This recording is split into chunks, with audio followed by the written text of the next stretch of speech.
আসুন আমরা আজকে উপজাতিদের বসবাসের স্থানগুলো দেখে নিই। প্রথমে আছে মাউরি। মাউরি হচ্ছে নিউজিল্যান্ডের আদিবাসী। তারপরে জুলু ও কুলু। জুলু ও কুলু হচ্ছে দক্ষিণ আফ্রিকার বান্টু ভাষী গোষ্ঠী। 3 নম্বরে হচ্ছে পিগমি। পিগমি হচ্ছে এদের বসবাস মধ্য আফ্রিকায়, এরা হচ্ছে খর্বকায় জাতি। তারপরে হচ্ছে হুটু ও টুটসি, এরা হচ্ছে রুয়ান্ডার বিবাদমান দুটি উপজাতি, তারা নিজেদের ভিতর ঝগড়া বিবাদ বা যুদ্ধে লিপ্ত আছে। তারপরে আছে মুর। এই মুররা হচ্ছে কিন্তু মুসলিম, মনে রাখতে হবে, এদের বসবাস হচ্ছে উত্তর আফ্রিকায়।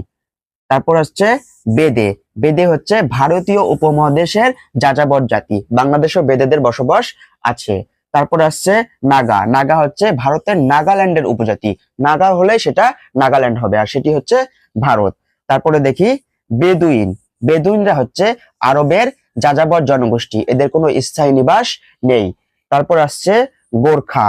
গোর্খা হচ্ছে নেপালের যোদ্ধা জাতি, এরা যুদ্ধে পারদর্শী একটি জাতি। তারপরে রেড ইন্ডিয়ান। রেড ইন্ডিয়ানদের বসবাস হচ্ছে উত্তর আমেরিকায়। ধন্যবাদ সকলকে।